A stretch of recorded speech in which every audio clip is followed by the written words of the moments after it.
Hey everyone, today I've made a somewhat different kind of video, an unusual topic, but one that at the same time reveals an important dynamic.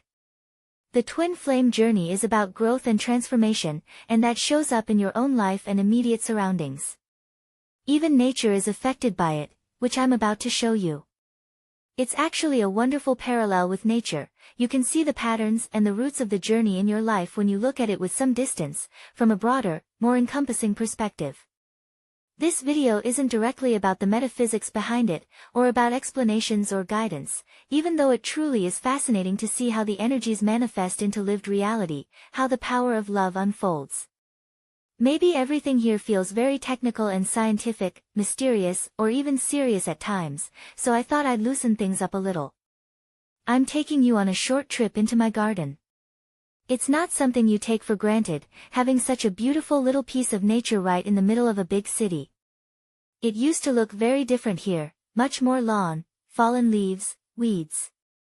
I planted many of the plants myself, created garden beds, a mix of neat and wild. There are many roses that were already here, lots of berry bushes, fruit trees that were nothing more than a branch with a few leaves when I got them, and now they bear fruit. The cherry tree has a bit of an ivy problem, but it looks beautiful for it. It'll be a lot of work getting that off. Hey, did you just notice the lamp? There's also a place to chill out. I especially love coming into the garden in the evenings, when all the LED lights I've set up are glowing. It creates a magical atmosphere.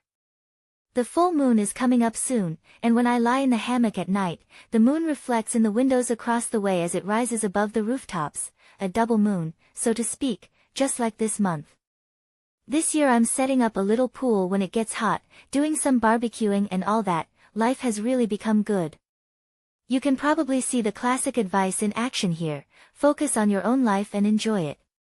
Easier said than done, I know. Under my current circumstances it comes naturally, but all of this took shape over a long period of time.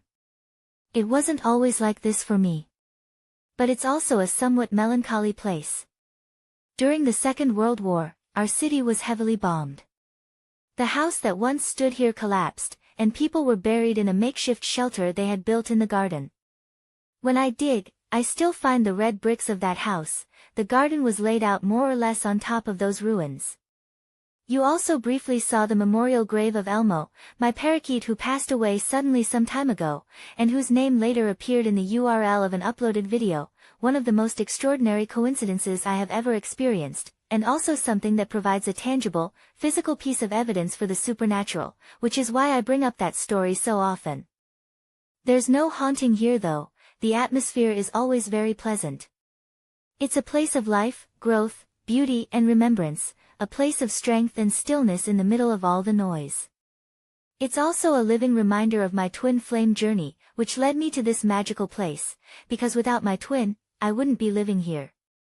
I moved to this neighborhood back when I had fallen so deeply in love.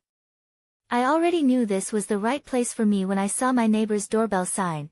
The name was almost exactly the same as a character in a science fiction novel I was writing at the time. Another coincidence: it wasn't easy at all to find an apartment in this area back then. There were several viewings and rejections, but this one came through, surprisingly. Maybe it has something to do with the fact that the place where I first met my twin flame is only 50 meters away. Those were also the early months of the journey, when the coincidences and synchronicities first began, though back then I had no idea how intense they could get, what any of it meant, or that I was on a twin flame journey at all. A brief note: I'm aware that not many people are currently watching the videos on this channel. If you're still watching this video right now, you're part of an exclusive circle, and that deserves some exclusive insights and reflections. Speaking of beginnings, of my journey and of yours, and also in relation to the waves you often hear about, I had always identified the start of my journey as a dream I had about my twin many years ago. I had dreamed of her, and woke up the next morning feeling as deeply in love as if it had been a real encounter, such an intense feeling of love from a single dream, at a point when we hadn't even met yet. The physical encounter came later. The energy arrived first, like a kind of remembrance. But the true beginning was a point in history that also collectively triggered a precursor to awakening. People, myself included, began looking behind the curtain. You could say, the lie set the truth free. In the bad, the good is always contained. 9/11, two numbers that stand for a turning point in history. From that moment on, everything accelerated toward the point where we stand today. Is it just a coincidence that it was the Twin Towers the planes flew into? For me, it sparked a search for truth, conversations with coworkers, research in books and online, conspiracy theories and practice. Awakening can begin very unspectacularly for many people, simply through gathering information. To leave you with something valuable and instructive in this video, you can't imagine how grateful I am to my twin flame for all of this. I felt that gratitude fairly early on in the journey, because my life almost immediately began to transform. I was so full of energy, positive results came quickly. Then my twin came to me in my darkest hour and saved me. And now I'm in the process of fulfilling my life's dream professionally.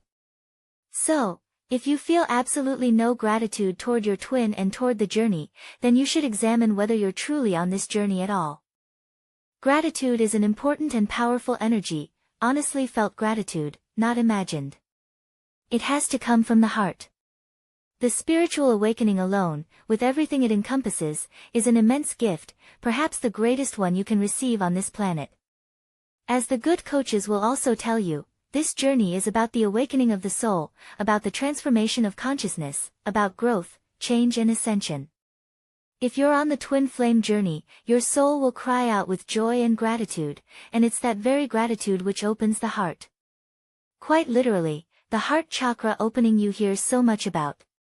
Maybe you're heartbroken over your twin right now and gratitude is the last thing on your mind. But if you're truly on this journey, miracles will happen. You'll discover that a lot of the far-out spiritual stuff is actually real, and that is an incredible experience.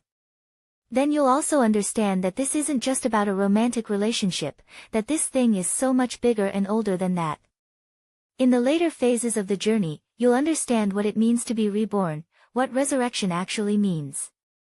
You'll feel like a completely new, free person, reborn into a deeply magical world. Sometimes I feel like I'm living inside a mystery or science fiction film. Wild stuff, when the coincidences and synchronicities just keep flying at you, even a simple trip to the supermarket turns into a paranormal event.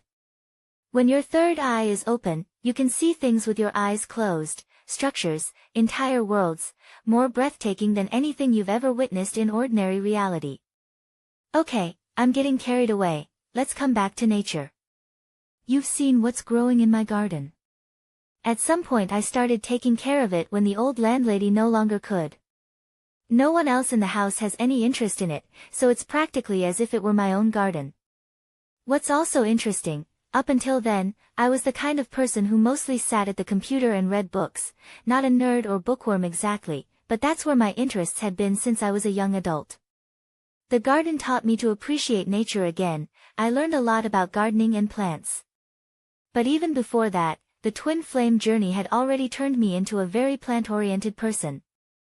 I started buying plants at the supermarket for my new apartment, orchids, all sorts of things, which was never like me before.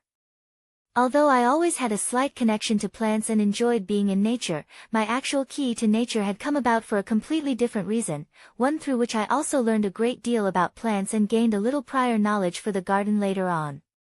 But that's a plant medicine story. I'll make a video about that topic and my experiences with it soon. I think I'll call it the smoking flame, if you know what I mean.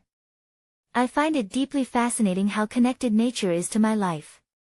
But it gets even more interesting and fascinating. Over the years, I also helped friends and acquaintances make their gardens beautiful. Even more plants were planted, including the magical walnut tree. So what I'm really saying is, an enormous amount has grown over all this time, both inwardly and visibly outwardly. That is the wonder and the magic of the twin flame journey. I'll wrap it up here. I'll be making more videos like this in the future. The next one will be about crows and my own story with them. If you enjoyed this, feel free to leave a like or a comment, and of course subscribe if you haven't already.